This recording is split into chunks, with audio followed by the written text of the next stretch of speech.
सहनाववतु सहनौ भुनक्तु सह वीर्यङ्करवावहै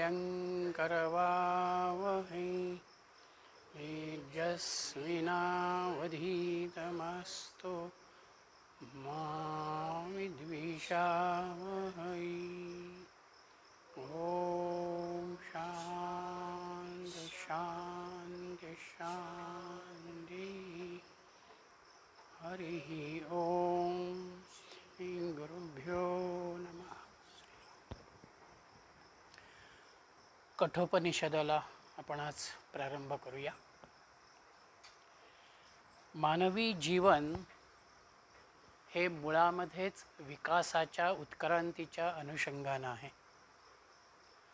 आत्ताच्या असलेल्या माझ्या स्थितीमधून मी हळूहळू उत्क्रांत होत जाणं हा मानवी जीवनाचा प्रधान हेतू आहे आणि त्याला अनुलक्षून आपण दैनंदिन आचार विचारांचा भाग, ती जीवन पद्धती आपल्यामध्ये समोर ठेवतो। आत्म्याचं दर्शन मला जर घडायचं असेल किंवा तो अनुभव मला प्राप्त करायचा असेल तर मला तिथे चित्ताची शुद्धी अत्यंत आवश्यक आहे। एखाद्या धार्मिक कार्यासाठी जसं आपण आपली वास्तू किंवा ती जागा स्वच्छ करतो तशाच पद्धतीनं आत्म्याच्या अनुभवासाठी माझं अंतःकरणही विकारमुक्त असणं अत्यंत महत्त्वाचं आहे। म्हणून या कठोपनिषदातली म्हटली तर घटना अत्यंत साधी सरळ आहे, पण त्याचबरोबर तिच्यामध्ये एक फार मोठा आशय ज्याला म्हणावा तो आशय घन भागही त्या ठिकाणी आहे। मृत्यू म्हणजे नक्की काय आणि मृत्यूनंतर काय होतं ही प्रत्येक माणसाला उत्सुकता आहे किंवा उत्कंठ आहे। आणि मृत्यूनंतर काय काय होतं हे आमच्या ग्रंथांनी पुराणांनी मांडलेलं आहे, पण खरंच तसं काही असतं का हे मृत झालेली व्यक्ती काही पुन्हा आपल्याला सांगायला येत नाही। पण ज्या वेळेला काही एक विचार हा कशा रीतीनं घ्यावा करावा ही भूमिका समोर येते त्यावेळेलाच त्याचा अनुभव हा पुढे येतो। म्हणून इथे अमरत्वाच्या अनुषंगानं जीवनाकडे बघण्याचा असलेला जो दृष्टिकोन, तो दृष्टिकोन यमधर्मांनी नचिकेतासमोर ठेवलेला आहे। सुरुवातीला त्यांनी पूर्णपणानं नकारात्मक भूमिका बरीच ठेवलेली आहे, पण तो ज्या वेळेला मला याच्याशिवाय बाकी काहीच नको हेच मला जाणून घ्यायचं आहे त्यावेळेला यमधर्मांनी त्याला जीवनाचं सूत्र म्हणा किंवा खरोखर मला मृत्यूनंतर काय अनुभवायचं आहे हा विचार या ठिकाणी दिलेला आहे। गीतेच्या 15व्या अध्यायाचाच थोडासा भाग म्हणा किंवा तो एक विचार म्हणा हा या ठिकाणी कठोपनिषदामध्ये आपल्याला दिसून येईल। ऊर्ध्वमूलम अधःशाखम हा जो पहिला श्लोक 15व्या अध्यायाचा येतो त्याच्याच अनुषंगानं इथे गीतेचा हा तो विचार जीवनाच्या, प्रपंचाच्या, संसाराच्या अनुषंगानं आपल्या समोर येतो। त्याचबरोबर इथे रथाचंही त्यांनी रूपक घेतलेलं आहे। रथ कसा असतो, रथाचे घोडे, त्याची चाकं, त्याचा सारथी, त्याच पद्धतीनं ह्या जीवनाला आम्ही कसं बघावं ही भूमिका यमधर्मांनी स्पष्ट केलेली आहे। आणि हे सगळं मांडत असताना दुःखाचं आपलं मूळ जर कुठलं असेल तर आपल्या प्रत्येकाच्या दुःखाचं मूळ हे आपल्या अविद्येशी निगडीत आहे। आम्ही देहालाच सर्वस्व मानतो, देहाला अनुलक्षून सगळे व्यवहार आम्ही करतो, म्हणून त्या देहाला होणारं सुखदुःख म्हणजेच माझं सुखदुःख ही भावना माझ्यामध्ये येते। म्हणून ती अविद्या किंवा ते जे अज्ञान आहे हेच मुळात आपल्याला दूर करायचं आहे। आणि ते दूर करत असताना ज्या ज्ञानाचा मी विचार करणार आहे ते ज्ञान कसं आहे तर त्या ज्ञानाचा एक भाग असा की जो स्वामी तपोवन महाराजांनी त्यांच्या चिंतनामध्ये दिलेला आहे। चिन्मयानंदांचे गुरु, मी आत्मा असून सदा प्रकाशी, नित्य शाश्वत शुद्ध जाणीव तत्व आहे. बौद्धिक विचाराने आणि विवेकाने आत्म्याला तसे समजणे आणि त्याचे स्पष्ट आकलन आणि साक्षात्काराने स्वानुभूती घेणे म्हणजे ज्ञान. आत्मज्ञानाचा फार मोठा विचार किंवा त्याचं एक सुलभीकरण ज्याला म्हणता येईल तो विचार इथे आहे. मुळात मी कोण आहे, मला प्राप्त झालेलं जे नाव लौकिकानं व्यवहारानं तो म्हणजे मी नाही. मी जर कोणी असेल तर मी शुद्ध आत्मा आहे की ज्या आत्म्याचा धर्म प्रकाशाशी, नित्यत्वाशी, शुद्ध जाणीव तत्वाशी निगडित आहे. मग हा जो आत्मा आहे हा मला जाणण्यासाठी विवेकाचा आधार मला घ्यायचा आहे. विवेकानं ह्या दृश्यालाही समजून घ्यायचं आहे, अदृश्यालाही समजून घ्यायचं आहे आणि या देहातल्या आत्मतत्वालाही मला समजून घ्यायचं आहे. हे समजून घेणारी भूमिका ज्या वेळेला माझ्यामध्ये येते आणि माझा जगाकडे बघण्याचा दृष्टिकोन, जीवनामध्ये आलेल्या अनुभवांकडे बघण्याचा दृष्टिकोन हा ज्या वेळेला बदलतो त्यावेळेला एक प्रकारची साक्षात्काराची, स्वानुभवाची भूमिका ही त्या ठिकाणी येते आणि तिथून पुढे मी अत्यंत शांत, आनंदी किंवा प्रसन्न राहण्याचा भाव माझ्यामध्ये येतो. म्हणून इथे असं म्हटलेलं आहे की आपल्या प्रत्येकाची अवस्था समोदते मोदनीयम ही लब्ध्वा. आम्ही आनंदमय आत्म्याचेच स्वरूप आहोत म्हणून त्याला प्राप्त करून घेत आम्हाला सुखी व्हायचं आहे. म्हणून आपल्याकडे उपनिषदांनी वारंवार आम्हाला हा विचार दिला की उत्तिष्ठ जाग्रत प्राप्त निबोध वरान.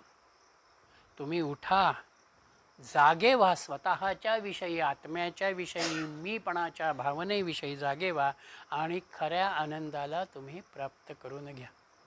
म्हणून एक प्रकारानं आत्मस्वरूपाची असणारी जी अखंड जाणीव आहे ही अखंड जाणीव आपल्या प्रत्येकामध्ये एखाद्या गंगेच्या ओघासारखी निरंतर आहे. ती अमुक एका वयामध्ये येते आणि अमुक एका वयामध्ये नसते असं नाही. ती जाणीव मला अखंड आहे. म्हणून निसर्गदत्त महाराजांना एकाने प्रश्न असा केलेला होता की या भूमिकेपर्यंत, या अवस्थेपर्यंत आपण कसे आलात?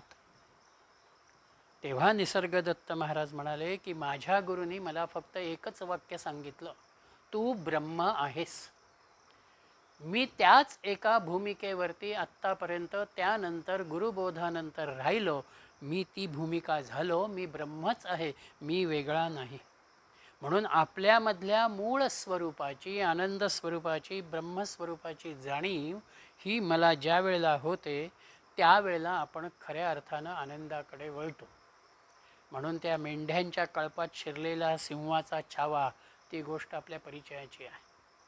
तो मेंढ्यांच्या कळपामध्येच राहतो म्हणून त्याला असं वाटतं की मी पण मेंढाच आहे. पण ज्या वेळेला पाण्यामध्ये तो स्वतःचं प्रतिबिंब बघतो आणि त्याला जाणीव होते की अरे मी मेंढा नाही, मी सिंह आहे, त्यावेळेला तो सिंहाची डरकाळी फोडतो आणि आपोआप ते मेंढरं बाजूला होतात आणि तो स्वतंत्रतेनं पुढे निघून जातो.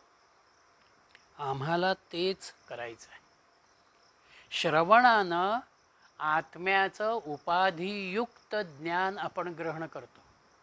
मग ते सत्संगामधनं श्रवण करणं असेल, ग्रंथाच्या वाचनामधून करणं असेल, श्रवणामध्ये आम्ही पूर्णपणानं त्या भूमिकेपर्यंत जाऊ शकत नाही किंवा ती आम्हाला आत्मसात होत नाही.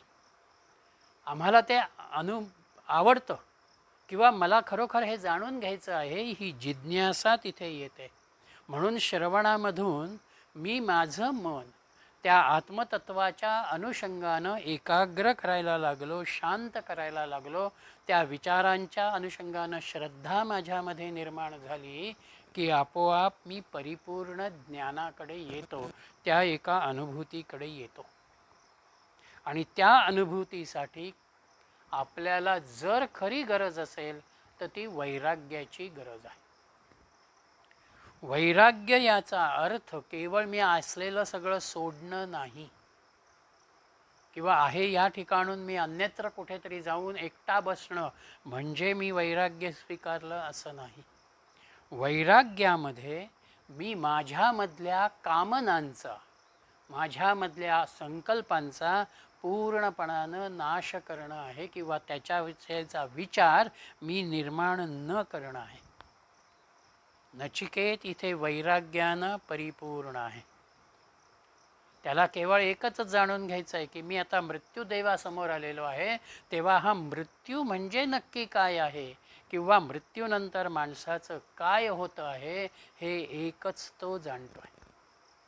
म्हणून पुढे कथाप्रसंगामध्ये येतो आपल्यासमोर तो विचार की 3 दिवस तो अन्न पाण्याशिवाय यमधर्माच्या समोर आहे, त्याच्या घरासमोर.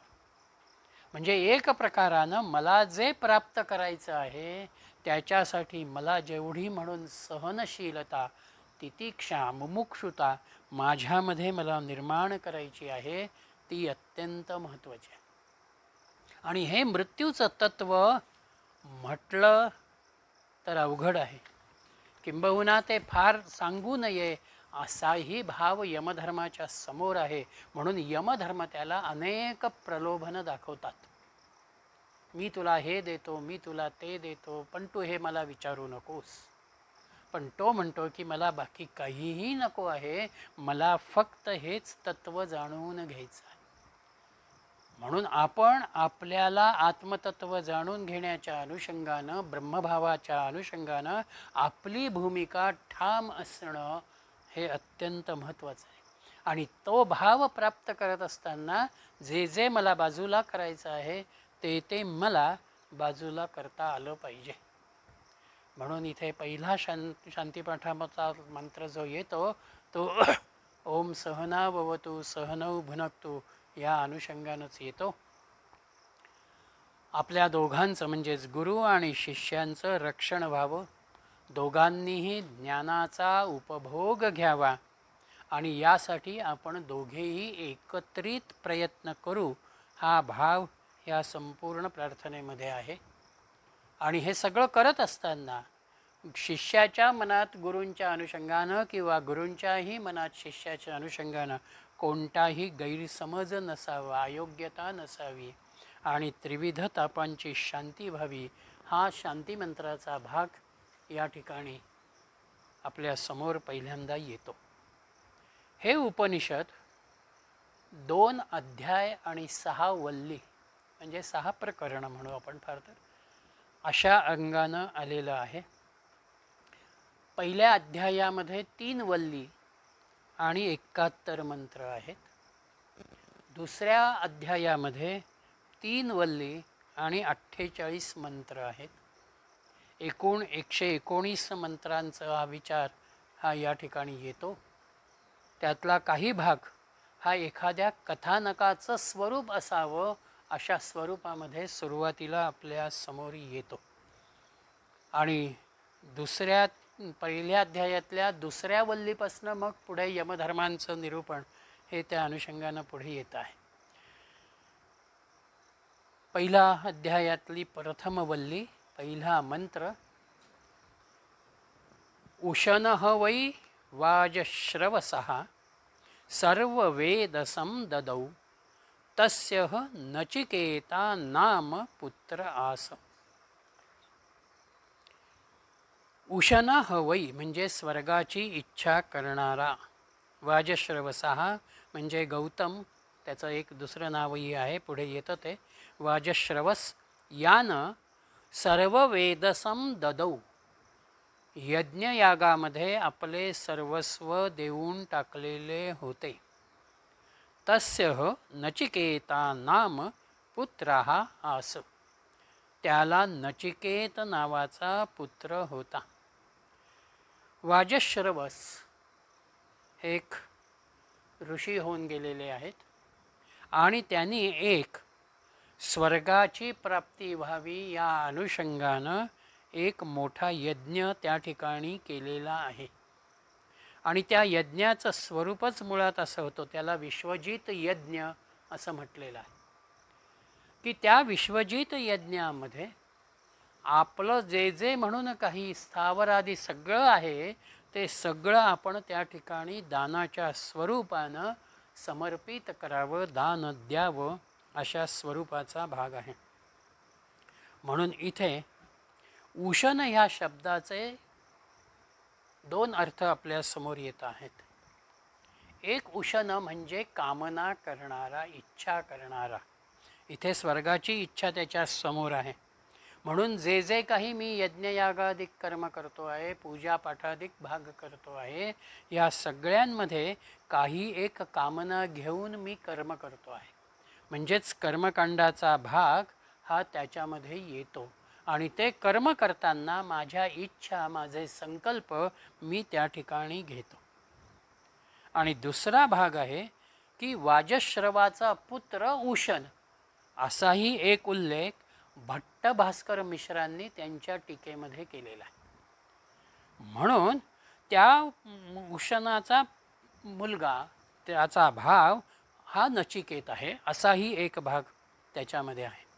तेव्हा वाजश्रवाचा पुत्र म्हणूनही काही जण म्हणतात, काही जण वाजश्रवाचा पुत्र उशन आणि त्याचा मुलगा नचिकेत असंही त्या ठिकाणी म्हणतात. तैत्तिरीय ब्राह्मणामध्ये अशाच स्वरूपाच्या कथानकाचा भाग आलेला आहे. ती एक द्विरुक्ती ह्या उपनिषदाच्या सुरुवातीला आपल्या समोर येते. इथे सर्व वेदसम ददौ, यज्ञामधून दान केलं गेलेलं आहे. आणि दान म्हणजे आपल्याकडे ही भूमिका आहे की मी जे जे काही दान करेन, मग त्याच्यामध्ये धन असेल, सुवर्ण रजत आदी भाग असेल, किंवा भूमी असेल, वस्त्र असेल, ज्ञान असेल, वस्तू असतील किंवा धान्य असेल, कोणत्याही स्वरूपाचं दान करताना त्या दानामध्ये निरपेक्ष भावना असायला हवी. मी हे दान केलं म्हणून त्याची परतफेड मला अमुक स्वरूपामध्ये मिळावी असा भाव दानामध्ये नसावा. म्हणून इथे सर्व वेदसम ददौ, सगळं दान त्यानं त्या ठिकाणी केलं आहे. म्हणून दानाचा एक विचार ह्या उपनिषदानं आमच्या समोर ठेवलेला आहे की दान कसं असावं. ते दान करत असताना हा नचिकेत 9 वर्षाचा आहे, तो ते सगळं बघतो आहे.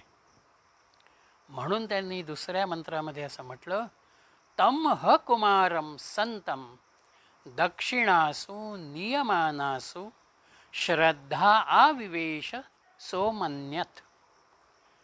दक्षिणासु नियमानासु, यज्ञविधीच्या वेळी जेव्हा आपल्या पित्याकडून दिलेल्या दक्षिणा ऋत्विजांकडून नेल्या जात होत्या, तेव्हा तम संतम कुमारम, बालवयामध्ये असलेल्या नचिकेताच्या अंतःकरणामध्ये, हृदयामध्ये श्रद्धा आविवेश, श्रद्धा निर्माण झाली. आस्तिक्य बुद्धी ज्याला म्हणता येईल ती निर्माण झाली. आणि सहा अमन्यत, आणि त्यानं विचार केला. विश्वजित यज्ञ जो आहे, हा विश्वजित यज्ञ समग्र पुरुषार्थांना संपन्न करणारा यज्ञ आहे. आणि असा हा यज्ञ वडील करता आहेत आणि त्या यज्ञाच्या निमित्तानं ऋत्विजांना, पुरोहितांना, ब्राह्मणांना ते भरपूर दान करत आहेत. हे सगळं त्यांना बघितल्यानंतर घराण्याचा संस्कार म्हणा, यापूर्वीही अशा स्वरूपाच्या यज्ञाला अनुलक्षून त्यानं बघितलेलं असेल म्हणा, एक प्रकारची सुसंस्कृतता आणि संस्कार संपन्नता नचिकेताच्या ठिकाणी आहे. आणि म्हणून त्याच्यामध्ये श्रद्धा निर्माण झालेली आहे की आपले वडील हे जे काही कर्म करता आहेत, त्या कर्माला अनुलक्षून तो त्याच्यावरती विचार करतो आहे. श्रद्धा म्हणजे शंकराचार्यांनी म्हटल्याप्रमाणे गुरुवचनांवरती, श्रुतिग्रंथांच्या शिकवणीवरती केला गेलेला नितांत आदर, त्यांचा स्वीकार. म्हणून स्वतःच्या आत्मतत्वाचा आदेश ज्याला म्हणता येईल, ती भावना ज्याला म्हणता येईल, ती भावना म्हणजेच आमच्यामधली अविचल श्रद्धा. आपण म्हणतो माझा आतला आवाज मला असं सांगतो आहे आणि आपण त्याप्रमाणे पुढे जातो. हा श्रद्धेचा विचार आहे. श्रद्धेचा दुसरा एक भाग म्हणजे आत्यंतिक विश्वास. तिथे मी पूर्णपणानं तुम्ही मला सांगितलेलं आहे तेव्हा त्याच्यामध्ये तुमचा हेतू अत्यंत शुद्ध प्रामाणिक आहे याच्याविषयी माझ्या मनामध्ये कुठलाच विकल्प येत नाही आणि मी त्याप्रमाणे काम करतो, पुढे जातो, भूमिका घेतो, निर्णय घेतो. हा श्रद्धेचा म्हणजे आत्यंतिक विश्वासाचा भाग. डॉक्टर आम्हाला औषध देतात त्यावेळेला आमचा डॉक्टरांवरती विश्वास असतो. रात्रीच्या वेळेला वाहनाने प्रवास करताना आमचा ड्रायव्हरवरती विश्वास असतो. आम्ही निवांत मागे झोपून जातो. म्हणून श्रद्धेमध्ये विश्वासाचाही एक भाग आहे. इंग्रजी अभ्यासक वेल्से यानं श्रद्धेचा असा विचार दिलेला आहे की श्रद्धा म्हणजे काही एक मत अगर अनेक मते मिळून होत नाही, मग ती कितीही मोठी असोत. जसे भौतिक वस्तू मात्र ज्ञानेंद्रियांनी आकलन होते, तसेच ज्यामुळे आत्मवस्तू जाणली जाणारी आत्म्याची दृष्टी आणि त्याची शक्ती म्हणजे श्रद्धा. म्हणजे तो म्हणतो की भौतिकामध्ये ज्ञानेंद्रिय आम्हाला ज्ञान देतील, पण आत्मज्ञानामध्ये आत्म्याची दृष्टी जाणणं, ती शक्ती आहे असं मी स्वीकारणं हा माझ्यामधल्या श्रद्धेचा भाग आहे. म्हणजेच श्रद्धा एक प्रकारानं मनाची शक्ती म्हणून कार्य करते. म्हणून मनामध्ये श्रद्धेचा भाव, श्रद्धा आविवेश, त्याच्या मनामध्ये श्रद्धेचा एक भाव त्या ठिकाणी आलेला आहे. आणि गीतेच्या 17व्या अध्यायामध्ये श्रद्धेचा पूर्ण विचार भगवंतानं केलेला आहे. तीनही प्रकारच्या श्रद्धा तिथे आहेत, सात्विक, राजस आणि तामस. म्हणून निश्चय ज्याच्यामुळे माझा स्थिर होतो आणि अपयश आलं तरीही मी त्याचा विचार फारसा करत नाही, ती खऱ्या अर्थानं आपली श्रद्धा असते. म्हणून एखादी व्यक्ती, पदार्थ किंवा सिद्धांत यांच्या ज्ञानाला अनुलक्षून माझ्यासमोर अजून एक भाव तयार होत राहणं, ते जाणून घेणारी जिज्ञासा माझ्यामध्ये तयार होणं, किंवा हे मला नको आहे आणि हे माझ्यासाठी अधिक फायद्याचं आहे, हा विचारही श्रद्धेशी येतो. म्हणून पारमार्थिक चिंतनामध्ये, आध्यात्मिक विचारधारेमध्ये श्रद्धा हे एक प्रधान भांडवल आहे. ते भांडवल घेऊनच आपण पुढे जातो. म्हणून त्या श्रद्धेमधून होणारी प्रगती, त्या श्रद्धेमधून होणारा एक विचार हा नचिकेताच्या ठिकाणी निर्माण झालेला आहे. तिथे त्याच्यासमोर विवेकही आहे आणि धैर्यही त्याच्यामध्ये आहे की माझे वडील हे जे दान करत आहेत, ह्या दानानं खरोखरच त्यांचं कल्याण होणार आहे का. कारण त्याच्या प्रीत्याच्या कृतीविषयी एक भाव त्याच्या मनामध्ये इथे आलेला आहे, ते दान बघितल्यानंतर. म्हणून तो पित्याच्या समोर आपला भाव व्यक्त करतो आहे. तिसरा मंत्र, पीतोदका जग्धतृणा दुग्धदोहा निरींद्रयाः अनंदा नामते लोका स्थान्यस गच्छति ताददत. पीतोदकाः, ज्या गायी स्वगृही अखेरचं पाणी प्यायलेल्या आहेत. जग्धतृणाः, ज्यांनी शेवटचा घास घेतलेला आहे. दुग्धदोहाः, ज्यांचे संपूर्ण दोहन झालेलं आहे. आणि निरींद्रियाः, ज्या वांझ झालेल्या आहेत. ताहा ददत, अशा गायींचं दान केल्यानं अनंदा नामते लोकाः तान सहा गच्छती. तो यजमान आनंदशून्य अशा लोकाला जातो. त्या काळामध्ये गायींचं दान हे श्रेष्ठ दान मानलं जायचं. किंबहुना ऋषींची, राजांची संपत्ती किंवा त्यांचं श्रीमंतीचा विचार करताना त्यांच्याकडे गोधन किती आहे हे मोजलं जायचं. म्हणून इथे वाजश्रवानंही यज्ञामध्ये दान करत असताना गायींचं दान त्यानं केलेलं आहे. पण जे गायींचं दान केलं, नचिकेत असं बघतो आहे की ज्या गायी आता याच्यापुढे फारसं जलपान करू शकणार नाहीत, गवत खाऊ शकणार नाहीत, किंवा ज्यांच्यापासून दुधाची प्राप्ती आता होणार नाही आहे आणि नवीन कालवडही निर्माण होणार नाही आहे, अशा ह्या पूर्णपणानं निरुपयोगी झालेल्या गायी आपले वडील दान करत आहेत. मी जर माझी एखादी निरुपयोगी वस्तू दानाच्या स्वरूपानं देत असेन तर ते दान होत नाही. म्हणून अनंदा नामते लोका, म्हणून एक प्रकारानं जिथे आनंद शून्यता आहे, म्हणजेच नरकाची भावना जिथे आहे, अशा लोकाला आपला पिता जाणार असा विचार त्याच्या समोर आलेला आहे.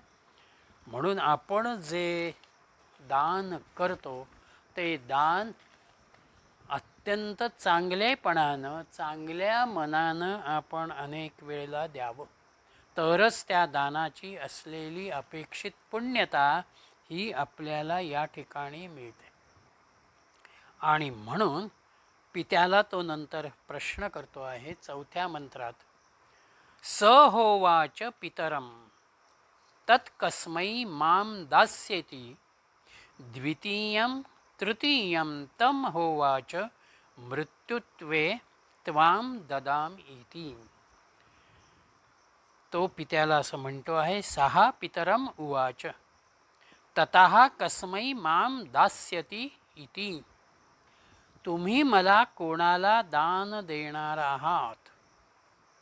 तम द्वितीयम तृतीयम ह उवाच, हे एकदा नाही, त्यानं 3 वेळेला म्हटलेलं आहे. त्यावेळेला त्वाम मृत्युवे ददामी इति, तुला यमाला मी दान देणार आहे असं क्रोधयुक्त स्वरूपामध्ये वडिलांनी त्याला उत्तर दिलेलं आहे. तो मुलगा लहान आहे, 8-9 वर्षाचा. त्यामुळं त्याला पडलेला जो प्रश्न आहे, त्याला निर्माण झालेला जो विचार आहे, त्या विचाराला अनुलक्षून त्यानं हा विचार वडिलांना केला की तुम्ही असं हे जे काही सगळं दान करता आहात आणि त्या विश्वजित यज्ञात सगळंच दान करायचं आहे, मग तुम्ही मला हे सुद्धा दान करणार असाल तर माझं दान तुम्ही कोणाला करणार आहात? सुरुवातीला त्यानं हे विचारल्यावर वडिलांनी दुर्लक्ष केलेलं आहे.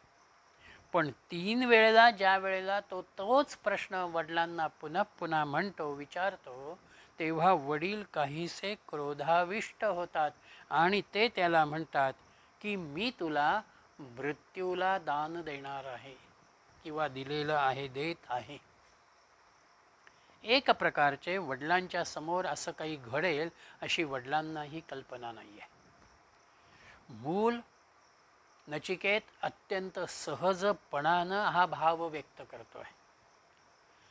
जसं एखादी आई लहान मुलाच्या बाबतीमध्ये तो खूप त्रास देतो आहे, ऐकत नाही आहे असं म्हटल्यानंतर जा मर तिकडे असं ती म्हणते.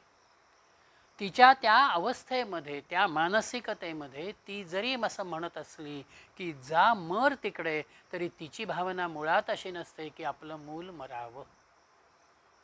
तसं इथे वडिलांच्या मनामध्ये काही नाही आहे, पण तो वारंवार तेच विचारतोय. म्हणून त्या एका मानसिकतेमध्ये कृपाविष्ट होत तो त्या ठिकाणी असं म्हणतात की मी तुला यमाला दान दिलेलं आहे.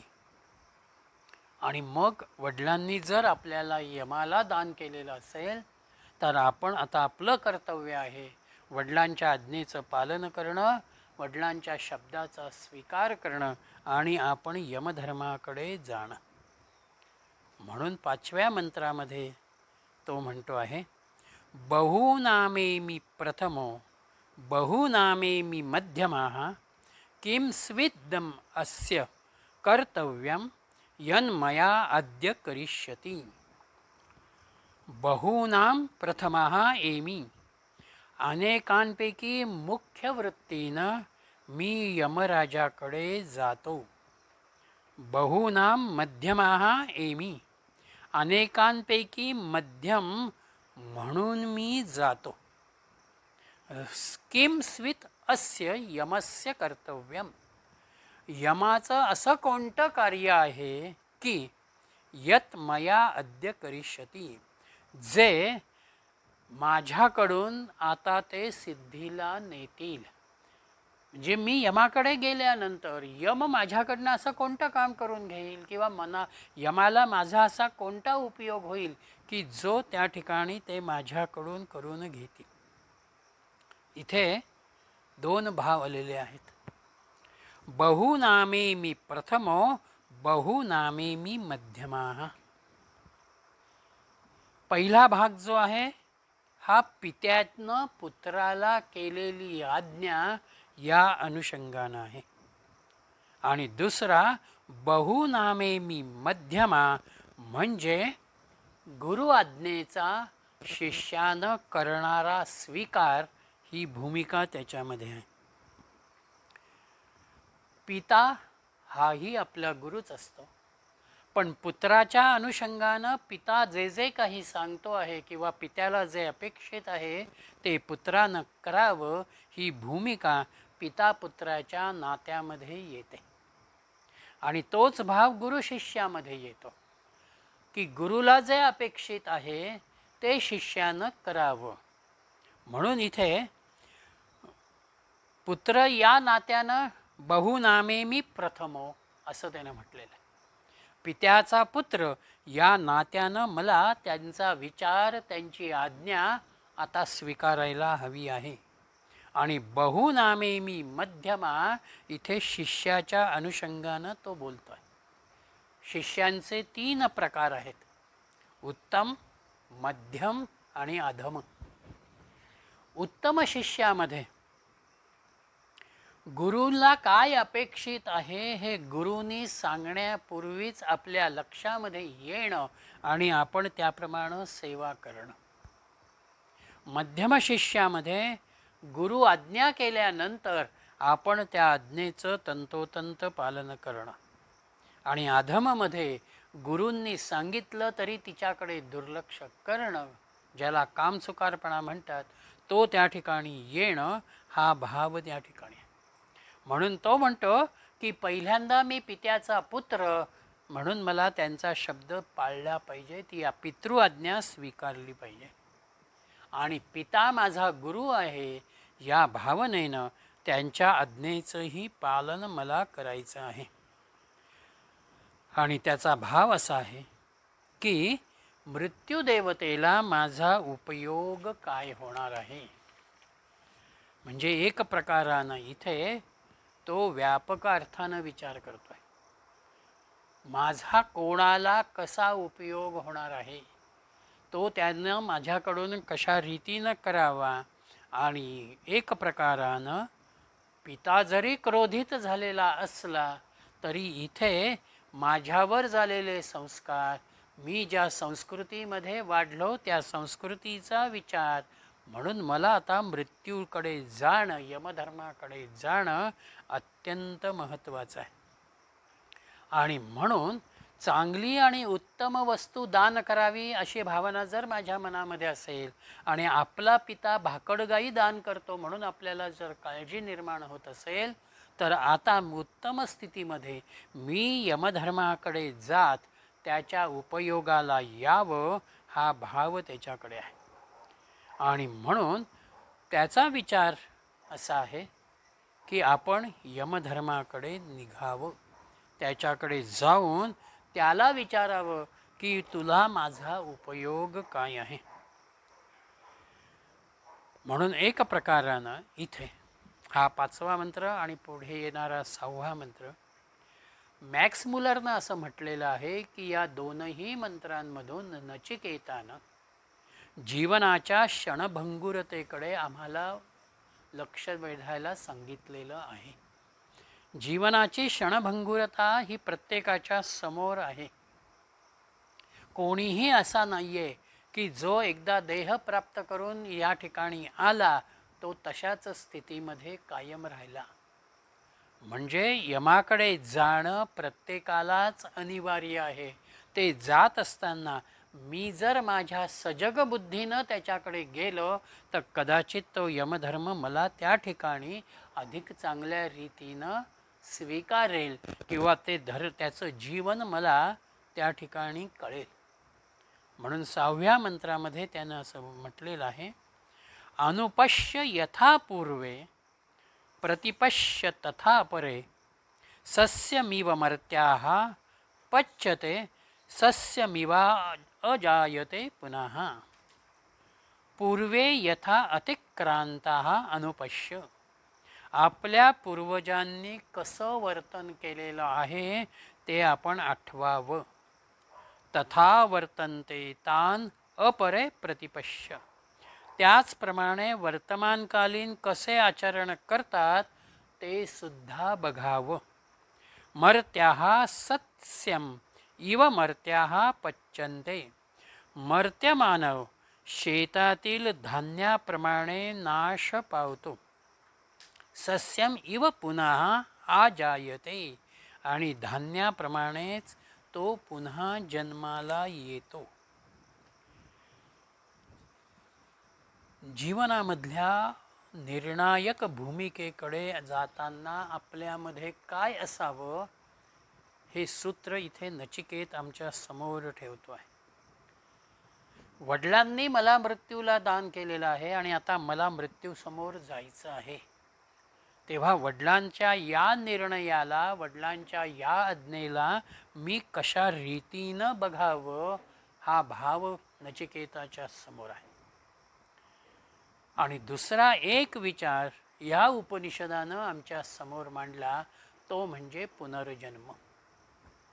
इथे ते उदाहरण धान्याचं त्या अनुषंगानं त्यांनी आम्हाला दिलं.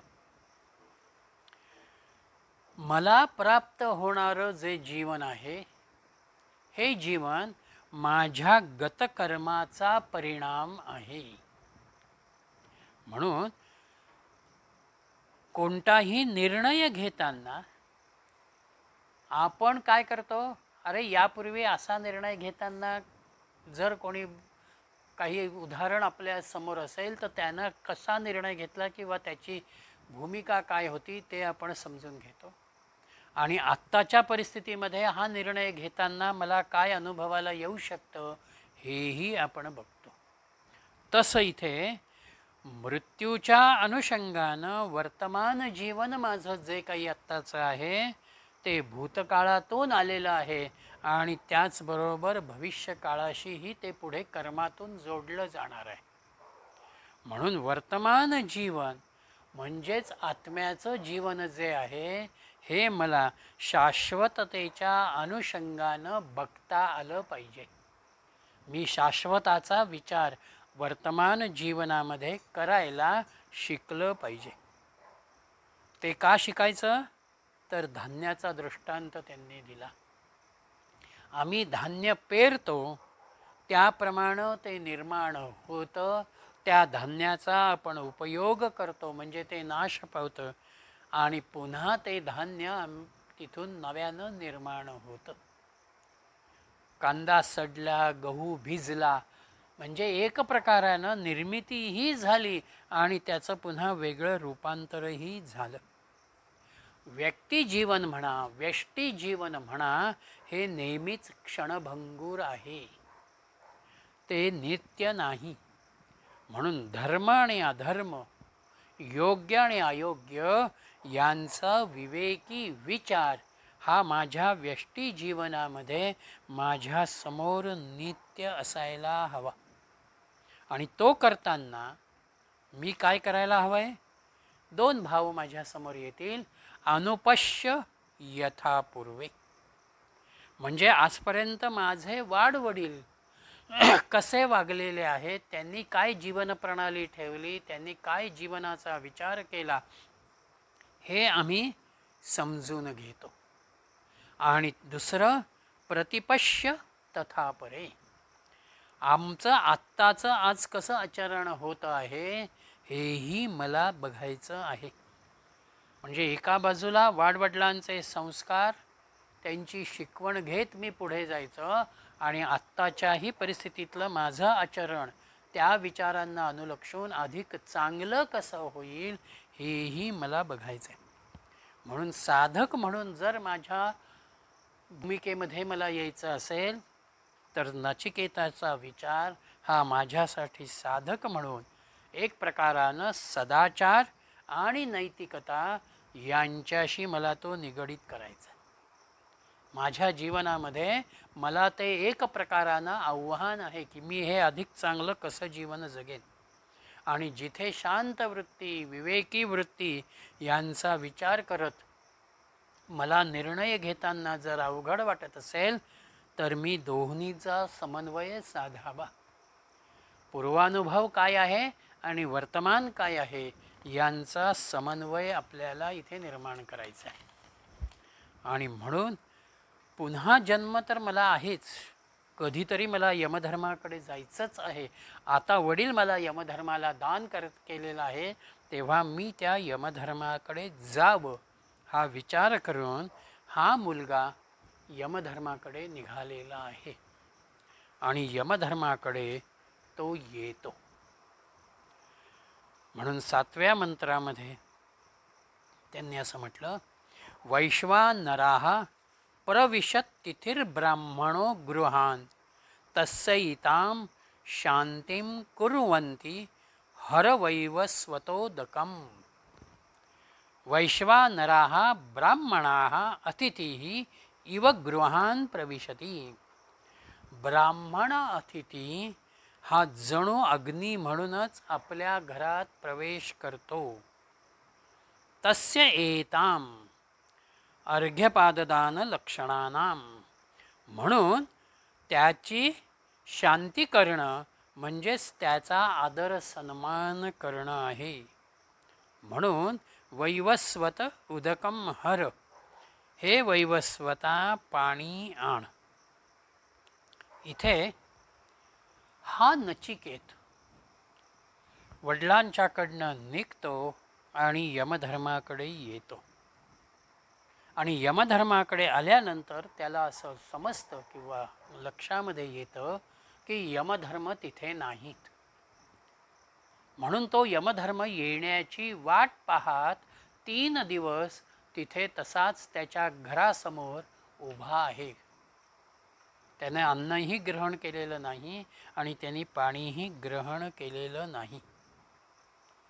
एक प्रकारानं ज्याला कथानकाची नाट्यमयता म्हणतात तो भाव त्यांनी 6व्या मंत्रामधून 7व्या मंत्रामध्ये येताना तो नचिकेत तिथपर्यंत आलेला आहे ही भूमिका आमच्या समोर ठेवलेली आहे. आता इथे बौद्धिकतेच्या अंगानं काही प्रश्न आपल्या समोर येतील. एक प्रश्न असा येतो की जिवंत व्यक्ती सदेह स्वरूपामध्ये यमधर्माकडे कशी गेली. मग ती जर स्थूल देहासकट गेली तर ती कशी गेली, किंवा मग तिनं सूक्ष्म देहाचा वापर केला का, हाही भाव एक प्रकारानं तिथे समोर येईल.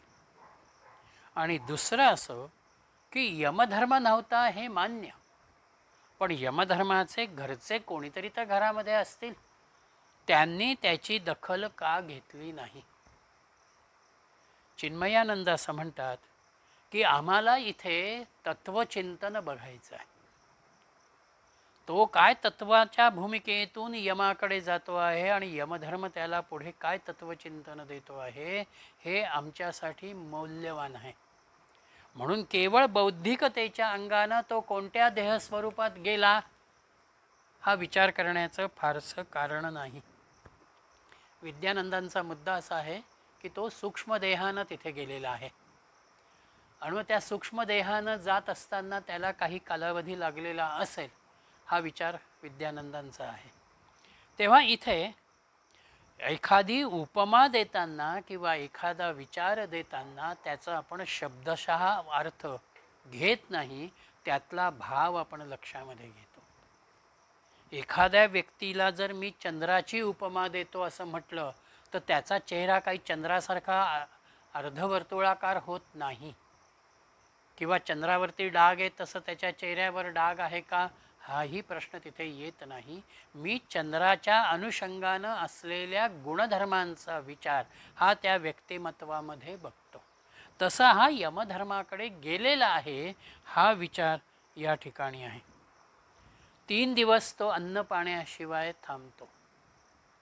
मला एखादं ध्येय साध्य करायचं असेल, तिथपर्यंत मला पोचायचं असेल, तर माझ्यामध्ये एक प्रकारची आत्मनिग्रहाची भूमिका, साधनेची भूमिका, किंवा आपण यापूर्वीही उपनिषदांचा विचार करत असताना तप हा शब्द वापरला, त्या अनुषंगानं एक प्रकारच्या तपाचरणाची बैठक ही आम्हाला आमच्यामध्ये हवं.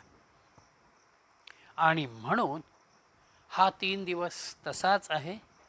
3 दिवसानंतर यमधर्म त्या ठिकाणी येतात आणि हा ब्राह्मण कुमार, हा ब्राह्मण अतिथी आपल्या दारासमोर कशासाठी उभा आहे अशी चौकशी तो मंत्र्यांच्या जवळ आणि पत्नीजवळ करतो आहे.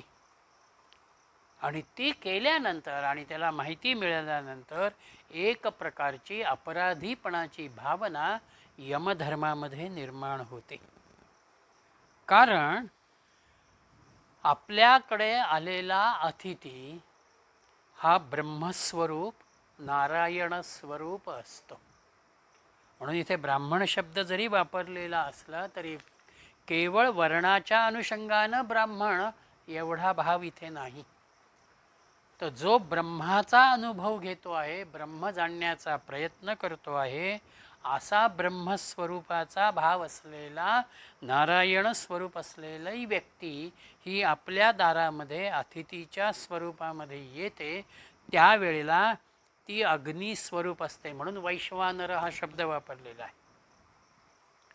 कारण त्या अतिथीमध्ये एक प्रकारचा तेजस्वीपणाही असतो आणि त्याचं स्वागत यथोचित जर झालं नाही, त्याचा आदर सन्मान जर झाला नाही, तर त्याच्यामधली कोपाविष्ठपणाची भावना म्हणजे दाहकतेचा, अग्नीचा धर्मही त्याच्यामध्ये आहे. म्हणून मृत्यूनंतर आपल्याकडे अग्नीचा संपर्क आहे.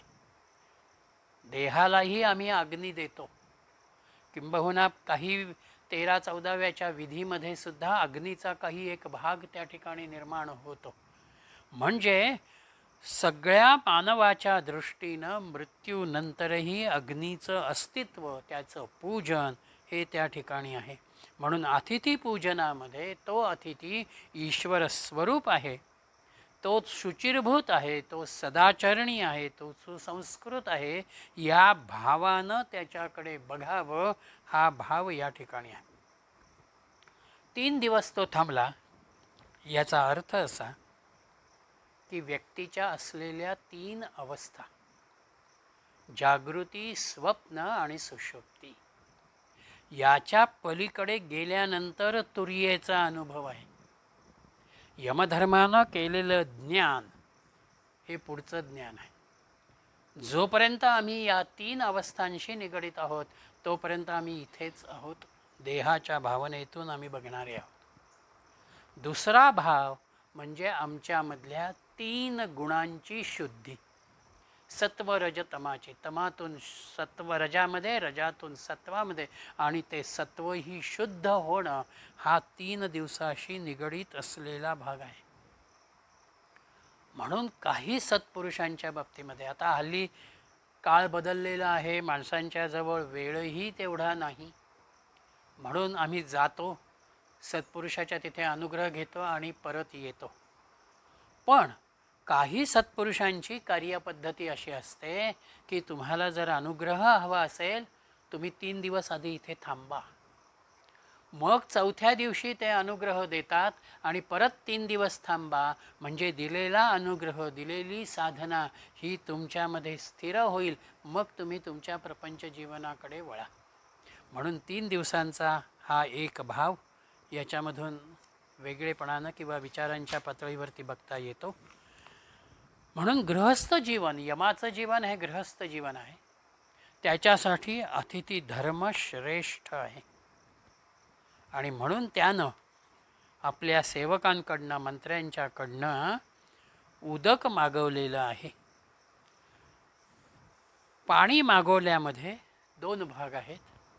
व्यक्ती बाहेरून आली तेव्हा ती दमलेली आहे, हा भाव आमच्यामध्ये आहे, म्हणून त्याचे पाय आपण धुतो की त्यामुळे त्याला आराम मिळावा, प्रवासाचा शीण जो आहे तो कमी व्हावा आणि स्वच्छही पाय व्हावेत, म्हणून पहिल्यांदा पाय धुतले जातात. मग त्याचं आगत स्वागत जे काही आपल्याला करायचं ते आपण करतो आणि बाहेरून आलेल्या व्यक्तीला प्यायला आपण पाणी देतो. म्हणून जलाचं महत्त्व अतिथीपूजनामध्ये विशेषत्वानं आहे. आणि म्हणून इथे त्यानं जल मागवलं आणि त्या मुलाचा, नचिकेताचा सन्मान ज्याला म्हणतात तो त्या ठिकाणी त्यानं केलेला आहे.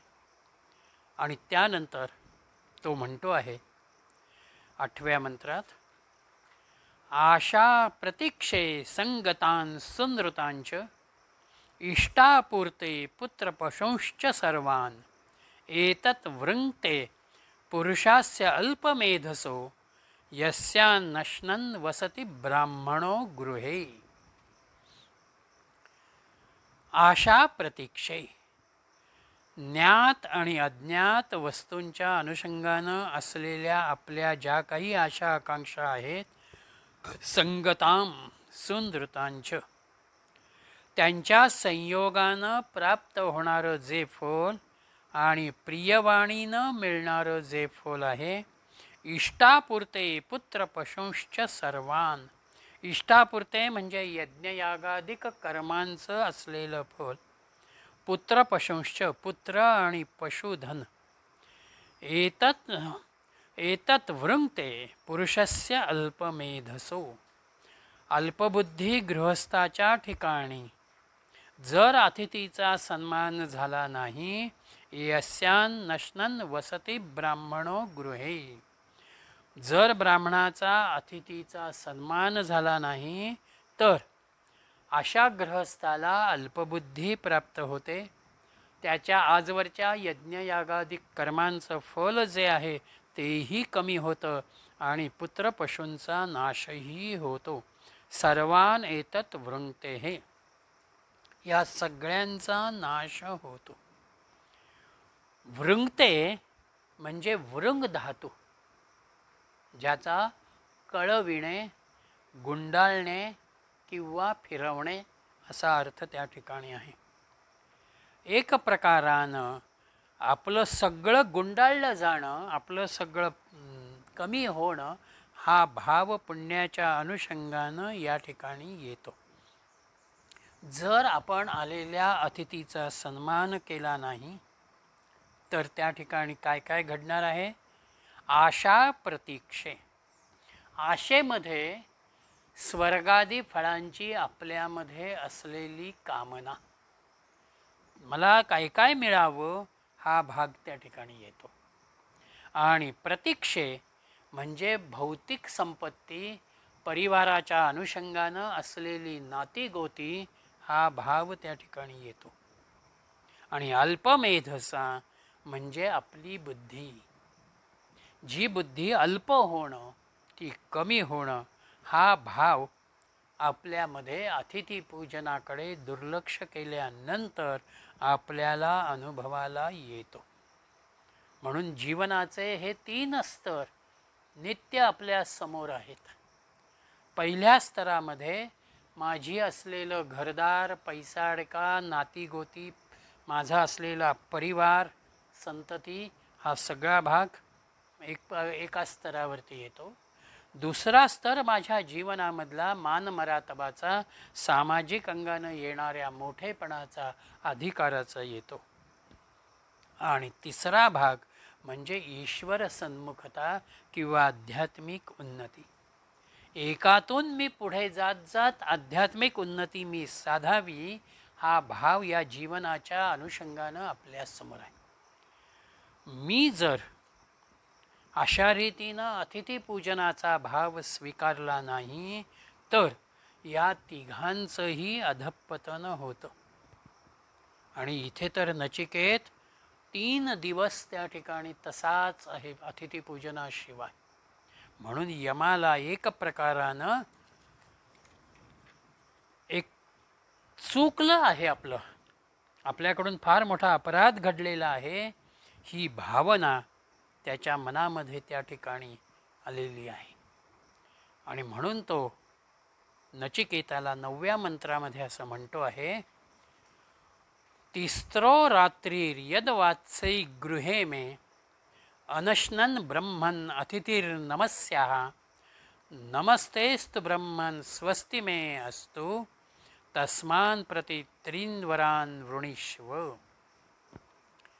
यम त्याला अर्घ्यपाद्यादींचा विचार केल्यानंतर हात जोडून अत्यंत नम्रतेनं आणि विनयानं असं म्हणतो आहे, हे ब्रह्मन म्हणजे ब्राह्मणपुत्रा, नमस्याः अतिथीही, तुम्ही नमस्काराला योग्य असणारे अतिथी असून मे गृहे तिस्राः रात्रीही यता अनशन अवात्सीही, माझ्या घरी 3 रात्री तुम्ही भोजन न करताना राहिलेला आहात. म्हणून तस्मात् 3 वरान वृणीष्व, म्हणून मी तुम्हाला यासाठी 3 वरांची निवड करा असे सांगतो. नमहा ते असतो आणि यासाठी मी तुम्हाला साष्टांग नमस्कार करतो. स्वस्ती मे असतो, आणि यामध्ये माझं कल्याण व्हावं. म्हणजे माझ्याकडून चूक घडलेली आहे, माझ्याकडून अपराध घडलेला आहे, म्हणून आपण मला या अपराधाबद्दल क्षमाशील वृत्ती ठेवा. मी तुम्हाला 3 वर मागण्याची भूमिका देतो. तुम्ही कोणतेही 3 वर मागा, मी ते आनंदानं त्या ठिकाणी देईल. म्हणून एक प्रकारानं आपल्याकडून झालेल्या चुकीची भरपाई यमधर्म या ठिकाणी करता आहेत.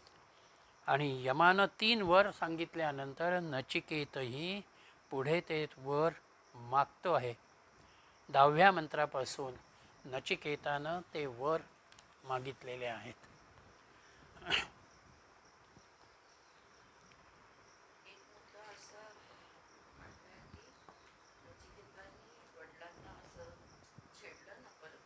हो,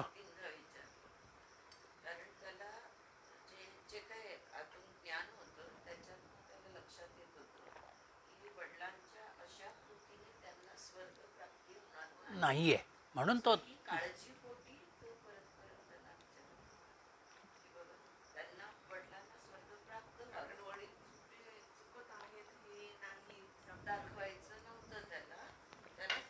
तो ते सांगू शकत नव्हता.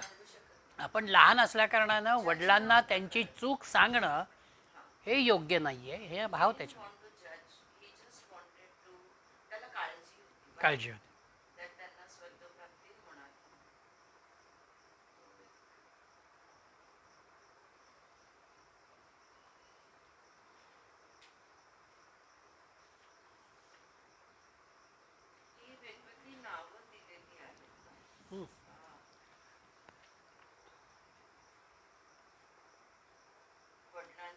हो, गौतम, उद्दालक पुढे येत आहेत ते, पुढे येतात ते. हो हो हो, 3-4 नावाच्या अनुषंगानं तो शब्द आलेला आहे. उद्दालक पुत्र अरुणी, मग त्या अरुणीचा दत्तक पुत्र म्हणून नचिकेत, असे ते संदर्भ त्यांचे पुढे दिलेत त्यांनी, ते घेतलेले. म्हणून ती 4 नावं तिथे येतात.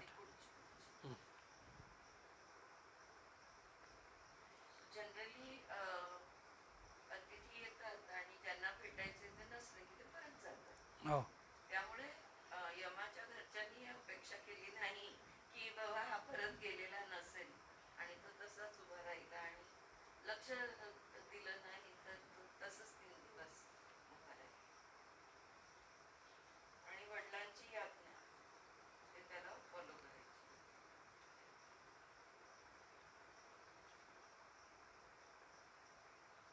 हा जो 5वा मंत्र आहे त्याच्यामध्ये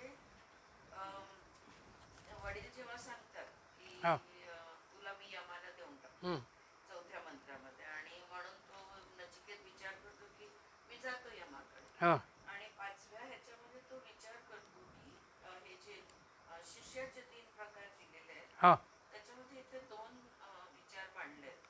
हं. एक तर नचिकेता गोज टू अ वाईट प्लेस थिंकिंग ऑफ कॉन्सिक्वेन्सेस, म्हणजे यमाकडे जायचे परिणाम काय, यमाकडे जायची तयारी का आहे, वडिलांना स्वर्ग लोकाची प्राप्ती व्हावी. व्हायलाच पाहिजे हे त्याची इच्छा, आणि पण मला यमाकडे पाठवणं म्हणजे समुद्रामध्ये एक पाण्याचा थेंब टाकणं, तर मी तेवढा युजलेस आहे का. हं, हं. हा एक मनामध्ये की मी, मग ते त्याचं येतं की मी कुठल्या प्रकारचा शिष्य आहे, हां. मी उत्तम आहे, मध्यम आहे का अधम आहे, हा एक विचार करून मांडलेला आहे. हं, हं. हा. हा. घाबरतात. आणि तो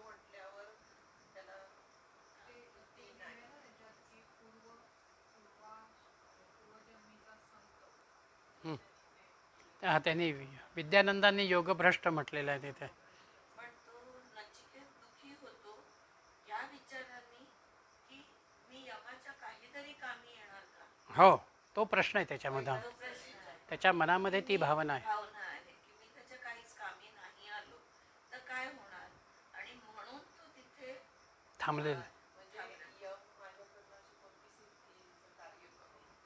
ते मुमुक्षुत्व, हा, की यम माझ्याकडनं म्हणजे मी काहीतरी त्यांच्या कामाला यावेला पाहिजे.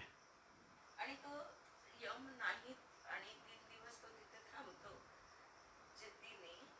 हे जर घडलं नसतं तर कदाचित त्याला काही उत्तर मिळाली नसती. मस्त आहे. यमाच्या मनामध्ये जी अपराधी भाव आला त्या भावाचा त्याला बेनिफिट मिळाला.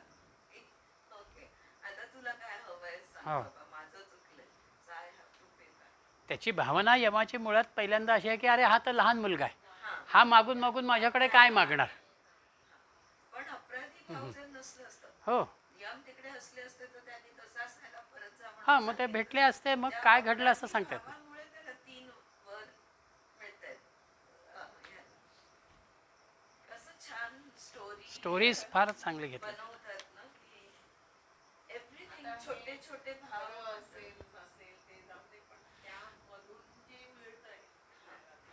ते मग म्हणजे आयुष्यामध्ये पण घडणाऱ्या प्रत्येक गोष्टीमधला प्रत्येक भाव भाव जो आहे तो समजून घेतला गेला. तो समजून घ्यायला पाहिजे, तो महत्वपूर्ण असतो. कारण इथे यमाचे अपराधी भाव जर काढून टाकले असं मला वाटतं चुकत नाही नाही, ठीक, बरोबर. पण अपराधी भाव काढून टाकला तर स्टोरी बनणारच नाही, नाही नाही, पुढे जातच नाही मग त्याचा ते. आधारच निघून जाणार. So every emotion that we feel, जो काही भाव आपल्याला जाणवतो त्या भाव किंवा दुसऱ्याला आपल्याबद्दल